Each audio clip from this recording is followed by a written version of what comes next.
Hello, my name is Alan Wallace, and thanks for joining us on this short online Jane's Walk this year.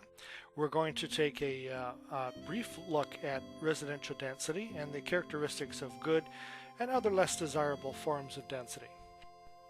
Density is a bad word in Saskatoon, but when used properly, it can offer many benefits to our community.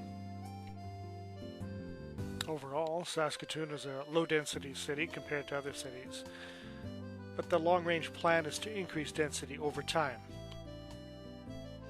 Oddly, it was the city's policy in the 1960s and 1970s to use density as a buffer between commercial areas and single-family residential areas.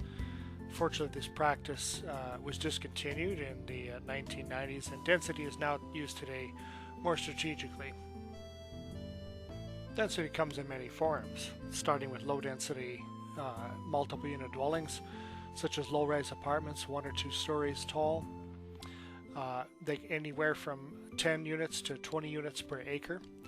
And they can also take the form of townhouses as well, dwelling groups, and other forms of housing which generally fit into low-density residential neighborhoods. Density is regulated by zoning. And the zoning bylaw can regulate where low density, medium density, and high density can be placed in the city.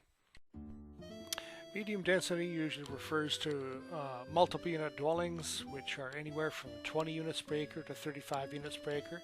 They tend to be 3 to 4 stories tall. They can be in dwelling groups, which are fairly dense. And generally they will fit into neighborhoods, but in specific locations which are designed to accommodate them. High density residential tend to be our tallest structures. They're of course high rises and regularly exceed 35 units per acre. You'll typically find these as concrete buildings located in the downtown, in suburban centers around large malls, and in the future you may find that these are located close to or adjacent to rapid transit routes in Saskatoon. So what makes for good density? Well, first is location. In the 1970s, Saskatoon's core neighborhoods were entirely zoned for multiple unit dwellings.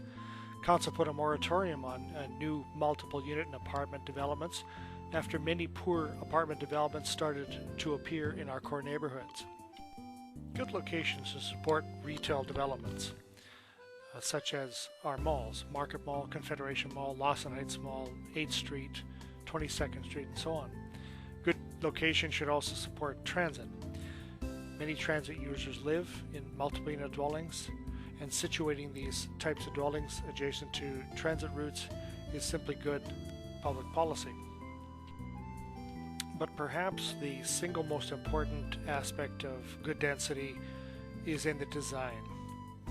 We've seen in this city many projects which are designed well and they fit within neighborhoods quite easily and without notice from other residents. They don't affect property values. They're attractive. They add to the neighborhood in many ways. They're roughly 12 to 15 units per acre. But when a developer puts that effort into good design, it's usually well received. Okay, so what makes up bad density? Well, bad density starts off with generally a poor location. A location in mid-block, sometimes orphaning a single-family dwelling, something that looks out of place. The next thing that contributes to bad density is obviously poor design. Poor design means there's just no thought given to how it looks and how it fits within the neighborhood.